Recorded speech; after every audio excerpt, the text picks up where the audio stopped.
Happy Peeps, healthy chat. It's Peeps Chat. Assalamualaikum and good evening to those who are watching. Welcome back to Peeps Chat Season 14, Episode 1 with me, Bashira, your host for today. So, I hope you guys had an amazing day. I sure did because I was so excited for today's episode.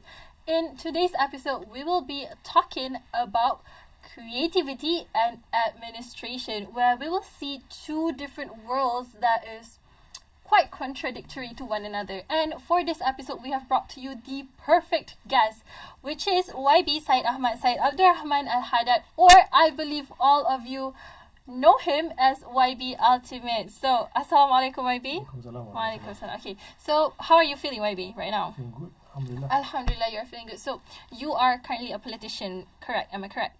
Yes, and you were a former singer. So YB was a former rapper, to be specific, right?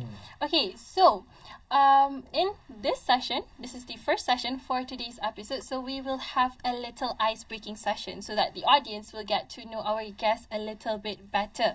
All right, so without further ado, let me ask you some things that I'm curious about. Sure, okay, so first things first, like, you as a public figure, you have been to countless public events, you have been to various interviews. So, like, how are you feeling doing a talk show with us here in IIUMTV studio? Like, do you still get nervous, doing interviews?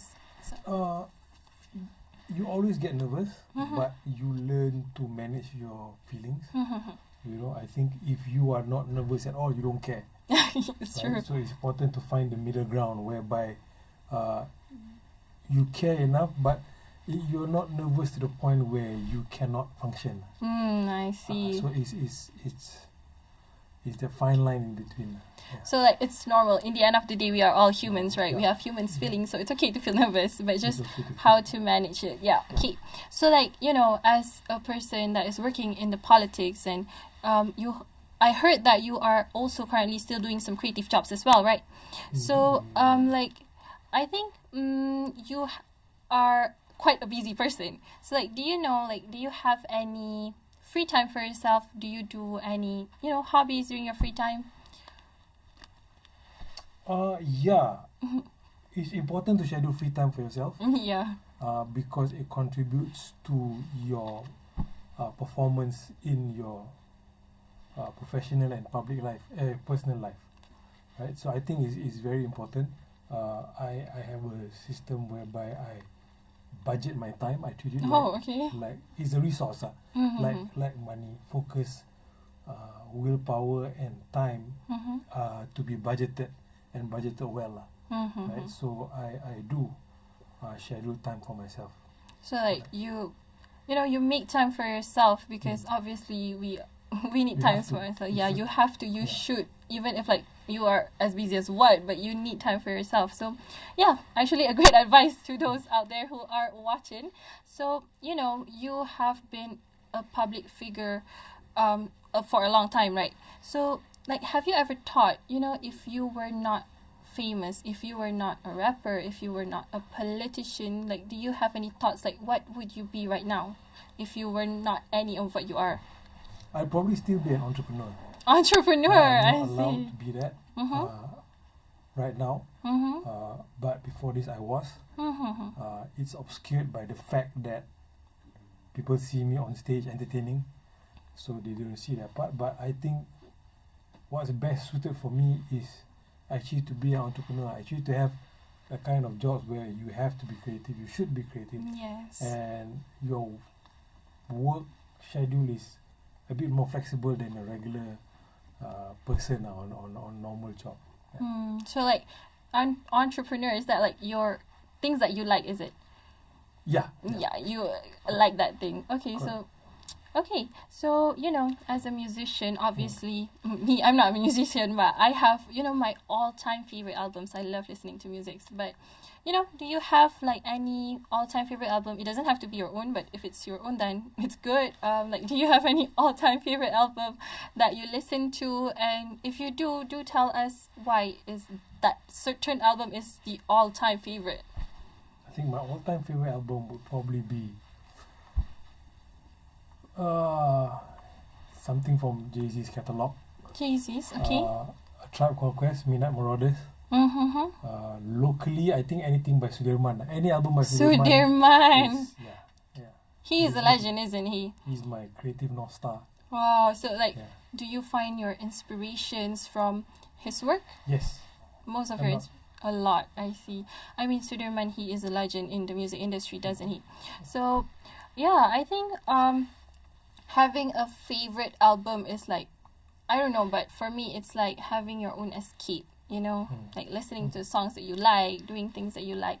So, in the previous interviews that you have done, I have done a few research myself because obviously I am going to have an interview with you. Yeah. So like in the previous interviews, I have found that you have mentioned maybe once that you were exposed to rock and metal by an elder cousin. So like, shouldn't you be pursuing, in rock and metal because that's what you were exposed first before doing rapping, your types of music genre?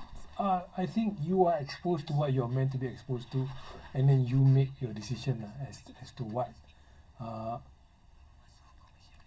I got to listen to a song. It's probably maybe one of the most important songs in my life. That was actually a rap rock hybrid right at the time, and it sounded like something that came from another planet.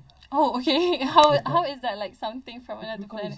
I've never heard anything like it before. Oh, I see. I never heard anything like it before. It was revolutionary. So that was the crossover, so to speak. That was the gateway for you to like doing rap instead of into liking rap music. Into liking rap music. So like you are making also your own music, right? So like what is actually the things that maybe some people they have like a certain things that they put in their music, in every of their musics, so like is there any specific things that you need, like you feel the need to put into your music? I put myself and I put Malaysia in my music. Malaysia and yourself. So like why is that important to you?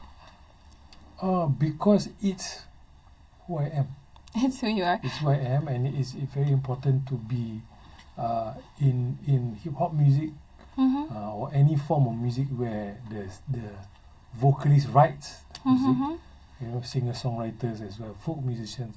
It's very important to be true to use Malay words. It's important to be ikhlas. It's important to be ada ketulusan. And so that is very important. That is a big part of hip-hop music. So it's Malaysian stories.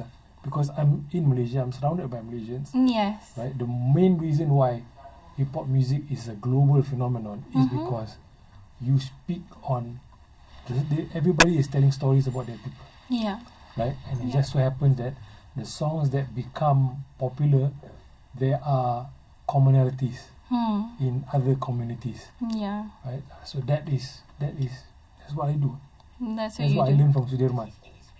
Okay, so like, having making your own music all the time, like, what are actually your hopes when people listen to music? Like, what do you hope people get from your music?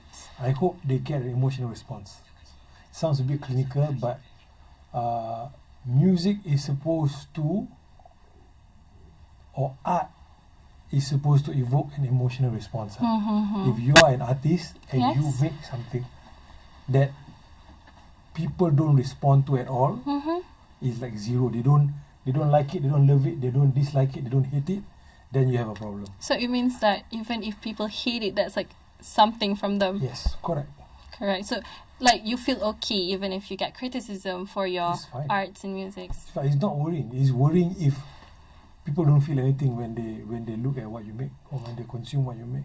So like what do you think, like maybe what do you think if people actually look into your music and they don't feel anything? So like it's not for them. It's not for them. Okay, so like maybe some people, some people like R&B.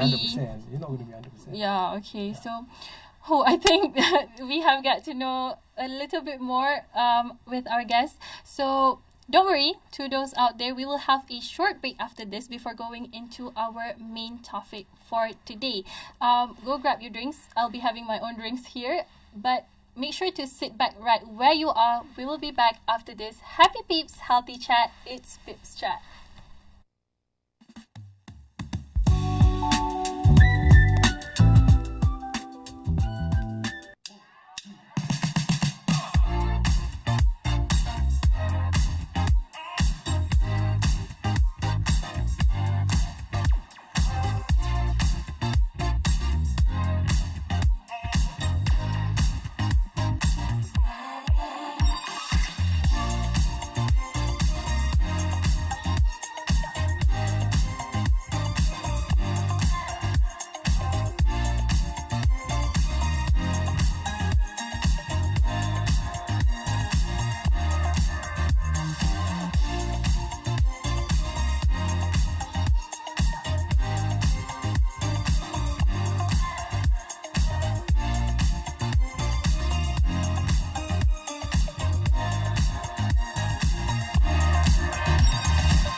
Happy peeps, healthy chat. It's Pips Chat. So welcome back to the second session for today's episode. So in the previous session, we have had an ice-breaking session with our guest, YB Altimet, okay?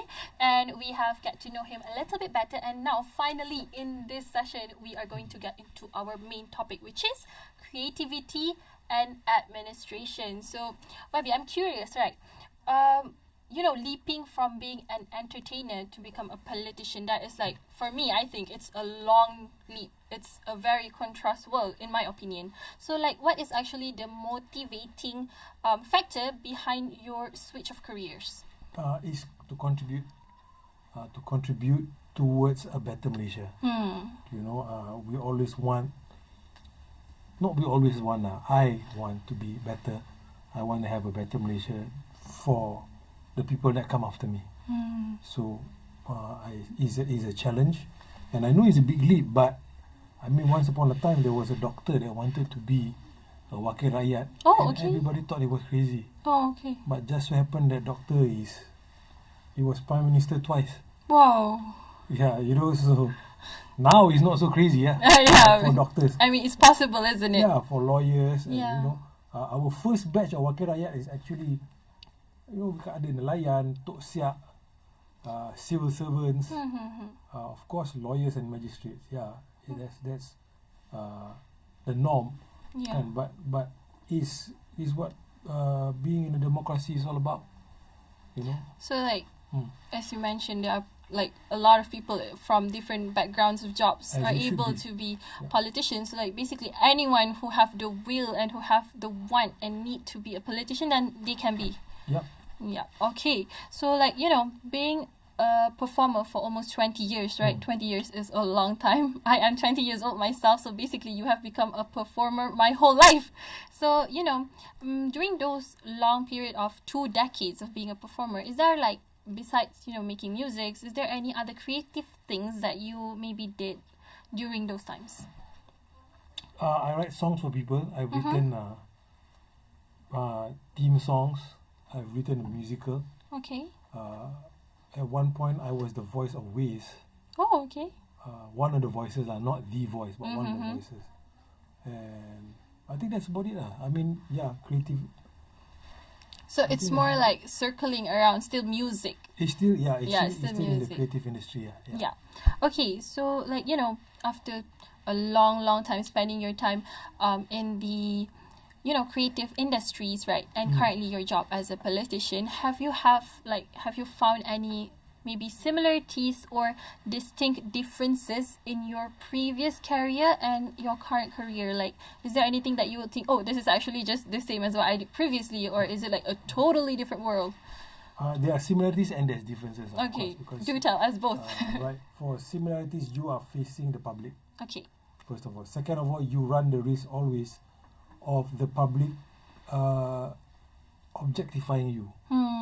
Meaning you only exist in their reality when they want something from you. Oh, okay. If you're an entertainer, we you want entertainment. Yes. When it's done, I will switch on my television, I will switch on my phone, and you're not in my reality anymore. Okay. So it's the same with Wakil Rakyat. Another similarity is the schedule. Right? You don't work fixed hours. Some days are long, some days are short. Okay. Some days are very long, some days are very short. What other similarities do we have? Oh, let me see. You get a lot of hit on social media. Okay, so hit. that's very good training. Oh, okay. I had a good training in that. Some of the differences is you are actually serving a greater need. Greater need. Right? You are serving a greater need, and you should think long term, especially when you are making policy. Bila you gubal dasar, you have to think long term, and you have to think about all angles. And what is going to happen in the future. Yeah.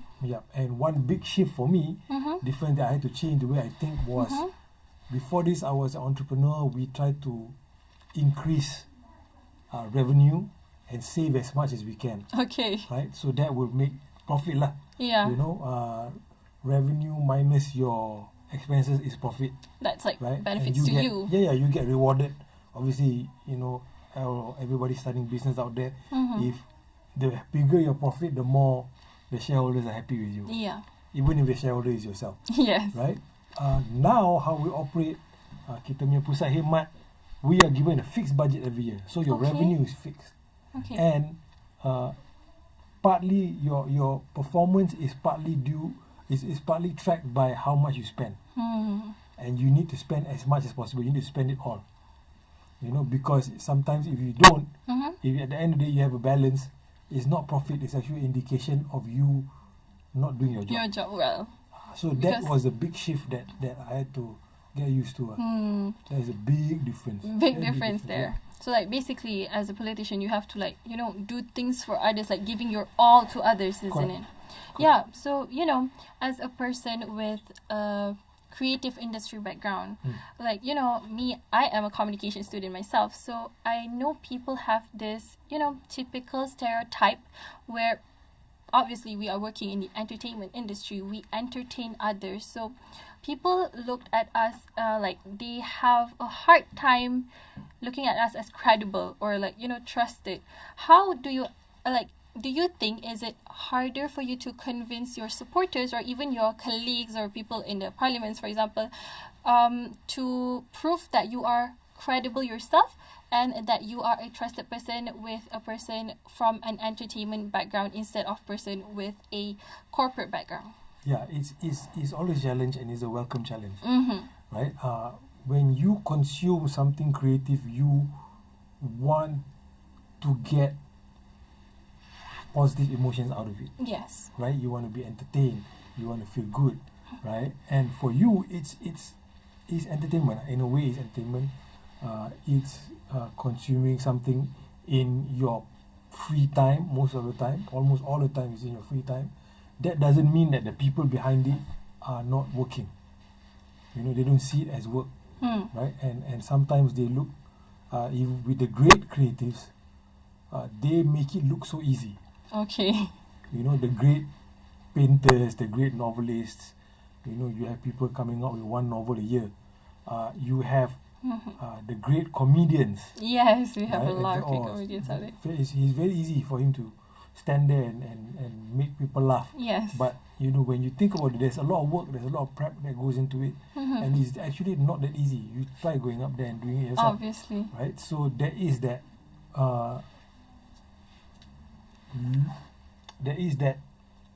credibility deficit, that trust deficit. So it's a challenge, and is a welcome challenge for me. It's a welcome challenge. Yes. So like, you accept that challenge. I love it. You love it. So like basically you love to prove people wrong. Yeah. I mean, that's a great thing. That's a great way to actually overcome this, right? Okay, so, you know, you told me that gaining supports and gaining the credibility from your supporters is actually a great big challenge for you. So like, is that the biggest challenge you face as a politician, or is there any bigger challenges that you face after switching your job from being an entertainer to become a politician currently? I would say it's one of the biggest. One of the biggest. Yeah. Okay, so like, is there any other challenges that maybe you think is also quite as heavy as the one that you mentioned? I think one of the biggest challenges for me that a lot of people find to be surprising is speaking in public. Speaking in public, okay. Yeah, speaking in public. So like, isn't it? Oh, okay. So like, basically, rapping and speaking in public is two different things, right? It's two different things because for 20 years we've been taught, or you have been used to the fact that you're on stage and the mic is on, there is a crowd, everything is fine, and there's music. If there's no music, automatically means something is wrong. Okay. So when you speak in public now, it's the same thing. You're on stage, there's a mic, there is an audience, but there's no music. So your instincts kick in. Okay. So you have to rewire that part of your brain and adapt. So like, how actually do you overcome, the challenge of like speaking in public because you were used to like listening to music and rapping on stage? It's the same as learning how to rap or learning how to play any instrument. Just go out and do it. Just go and do it. Fail many times and fail a little less each time until you become semi-good at it. Then you become good at it, and hopefully, inshallah, you become great at it. Inshallah. Okay, so like basically failing a lot of times is the key, isn't it? Yeah. Okay, so switching your career. We are talking about careers right now. Careers is like your whole life. You gain profit from it. You help others with it. You affect people's life. So like jumping from one career to another is a big thing to do. So how does your family and friends, your close friends and family react when you first mention to them that you want to leave the creative industry and jump into the politics? Right. First of all, it's two separate things. It's two mutually exclusive things. Right. The decision to leave was set 10 years before I left. And this was a fairly recent development to be in let's say leadership. Okay. I don't like using the word politics so much because oh, okay. The public has colored that word in a negative light. In a negative light, okay. Right? So let's talk about being in leadership. Okay, leadership, right? All right. And this is fairly new. So they support. Is to be short about it. They support and they're like, bro, you might fail, right? I say, yeah, I know I might fail. Say, okay, bro, as long as you know that. As long as you know. So like, are they shocked? Like maybe they do support, but then they are shocked. Yeah, some of them are shocked, some of them aren't. So like, is there any family members who oppose to your idea of switching your career? I'm sure they are. You sure they are, but then they don't like directly told you that they are opposing your choices. Okay then. So I think in the end of the day, we have family members and friends. In the end of the day, they are going to support you no matter what. Those are the real people, isn't it? Those are the ones that stays. Who stays are the one who stays, and the ones who left, then we can't do anything about it. So yeah, I think that was an intense discussion that we had just now. Yeah, so I think we will be having another short break because I am quite thirsty myself. I'm sure YB too. So to the audience out there, thank you very much for staying until now. But please stay and don't go anywhere because in the third session, we will be having a mini game. So in the third session, it's going to be a little bit more intriguing, a little bit more exciting. So be sure to stay where you are. We will be back after this with Peeps Chat. Happy Peeps, healthy chat. It's Peeps Chat.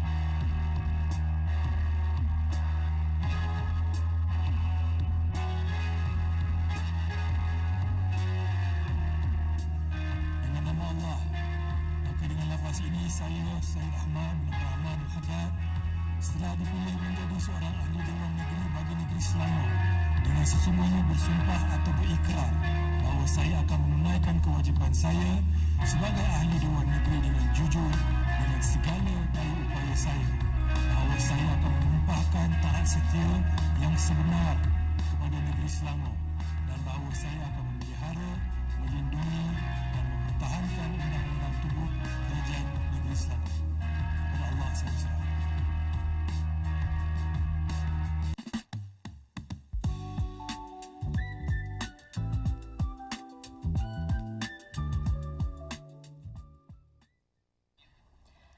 peeps, healthy chat. It's Peeps Chat. So welcome back to the third and final session for today's episode. So let me rewind back a little bit. In the first session, we had an ice-breaking session where we get to know a little bit more about our guest for today.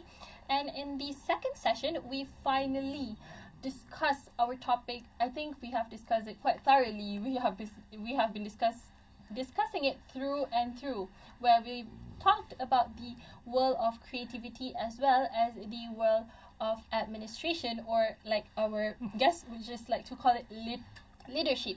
Okay, so finally in this session, the third session, we will be playing a little game. So are you okay with playing a little game, YB? Sure, why not? Okay, so our game for today is a rapid fire questions called This or That. So I believe all of you know how to play this or that. I think it's a very common game. Do you know how to play this or that? Okay, nevertheless, I'm going to explain.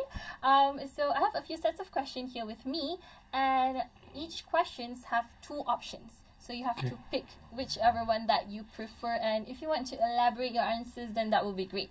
Okay, so are you ready, YB? Sure. Okay, so the first one, expressing yourself or representing others? Right now, representing others.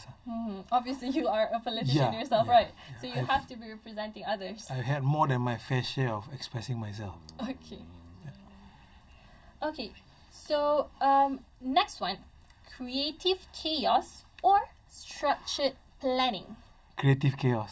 Creative chaos. Oh, even though you are a politician, you like the chaos, you know? Yeah, because chaos, you can plan all you want, but real life is chaos. Right, there's this. You cannot run from crisis. You can run from crisis, and there's this saying that says, planning is useful, but plans are useless. Okay, plannings are useful, but plans are useless. What goes on in real life. Yeah. So basically, we can't control what is happening around us, isn't it? No. Okay. You can't. So next one, plan ahead or you go with the flow? Go with the flow. Go with the flow. For me, go with the flow. Yeah, it's not in my work as state assemblyman, but in the political world, in my party, I've had more success going with the flow. Not fighting the current, so to speak. Okay. Yeah, not fighting the current. I've had a lot more success. Going with the flow. Yeah. Because when you're around people who are trying to fight the current, and you tend to be more successful, achieve your objective. So you did try planning ahead, but going with the flow works better for you. For now, yeah. For now. For now, yes. All right. So next one, bold decisions or careful bold strategies. Bold decision. Oh, you don't bold even think about it. No, always bold decision. You can always, if the bold decision, you enter action with boldness, and if it turns out to be a mistake, you can always cover it up with another bold action. Okay, so that's quite a risk taker. We have a risk taker here. Okay, so actually, I think if you are taking a bold decision, don't you actually need a careful strategies to make that decision, or is it not like that? No, because sometimes careful strategies make the mistake of not making a decision, and then time becomes a factor, and it disrupts the clarity of decisions. Sometimes time makes the decision for them. Yeah. Okay, so basically we cannot control what is happening in the universe around us, right? Okay, so next one, calm leader or charismatic leader? So which one would you prefer? Are you prefer to be a calm or charismatic? I would say a calm leader, because we live in times now where we need calm leadership. But we're also in the age of social media, so you can't deny that there is profit or there's advantages to being a charismatic leader. Okay. Yeah. All right. So, another one, and I think this is almost the last question for our mini game. So, teamwork or working alone? So some people, they like working with others. I think I'm a teamwork myself. I'm a teamwork person. I love working with others. I'm not a very solo YOLO person, but which one are you? Okay, the first plan is always teamwork. Okay. But if that fails, you need to be able to work alone. There is this African proverb that says, if you want to go fast, go alone. If you want to go far, go together. Oh, okay. So always choose to go far. You choose to go far. So like, teamworks are important, isn't it? Yeah. So like even you as a politician, like teamwork are what you go for. Okay. So We try. It's not very easy, isn't it, to work with people. We have a lot of types of people around us. And one thing I think working, not the bad side, but like one thing I think working with people is that you cannot control people, right? Yeah. Yeah. So I think that was it for our mini game, but I still have a few more things that I want to ask you. Okay, so you as your career right now, right? As a politician, so what is your long-term and your short-term goals that you have as a politician? Maybe you can start with the short-term first, and then you go explain with your long-term goals. As a politician or as a state assemblyman? Okay. Because it's two different things. Okay, so why not explain which one that you like? Which one? I like being a state assemblyman. Okay. I don't really like the politics side of it, but it's a necessary evil. Okay. When I was an artist, I did not like meetings, but we have to do meetings. So it should be tolerated. Okay. Right? So as a politician, as always a politician, politicians are in the business of being elected and staying elected. So the short-term goal is to be elected at the next about 1.5 years' time. To be elected in 1.5 years' time. That is the short-term goal. Okay. The long-term goal is, if there is rezeki, serve 3 terms in any of the day ones, and then just exit out. That's it. Yeah. Okay. Yeah. So, As state assemblyman, the long-term and the short-term goal is to leave an impact to your constituents. So like to leave an impact in a positive people, impact, inshallah. positive impact, inshallah. So hopefully you are able to reach your goals as Inshallah, fast or as slow as you can. You can do it. All right. So again, as a public servants, you are serving the publics, right? What do you think that you would want people to remember you for, or as like when people think, oh, YB, they think like this or like that. So what is it that you want them to remember? Maybe something that when they heard your name pop up in their head. I think the guy who is always there when needed, who is always approachable, who works fast, and always was our representative in the day one, and a representative to the government on ground in the constituency. I think that would be it. That would be what you want people to remember you for, right? Yeah. Okay, so obviously we all want people to think good things about us, isn't it? Okay, so one last thing before we went into the end of our session for today. So actually, there are a lot of people out there who are just like you, who are maybe trying to make bold decisions, or like trying to have this difficult decision of changing their career, maybe changing their path in, for example, students, they're trying to change their path of studies maybe. So those bold decisions, right? What is your advice for you to give to them, who want to make decisions like you? Bold decisions. Yeah, like bold. Keep making decisions. Continue making decisions. Without stopping. But bad decision is better than no decision. Oh, okay. So like it's okay to make bad decisions. And always be taking notes, because if it turns out to be a bad decision, you should be able to learn from it. Because if you don't, then it's one wasted year to repeat the semester, so to speak. Okay. Bad decision is better than no decision. Okay, remember guys, bad decisions are better than no decisions. So I think that was it for our episode for today. Before we end our session for today, I would like first to thank our guest, YB. Thank you so much for having spending your time with us. No worries, no yeah, worries. I will also would like to apologize for any shortcomings throughout it's all this good. talk show, and to the audience out there too, thank you so much for staying until the end. But don't worry, we will be back later on with a more interesting and intriguing topic. So don't forget to follow IIUMTV social media at IIUMTV on Facebook, Instagram, Twitter, LinkedIn, YouTube, as well as TikTok, so you don't miss out on any of our updates. So I think that was it for today. I am Bashira, your host. Happy peeps, healthy chat. It's Peeps Chat. Assalamualaikum and bye.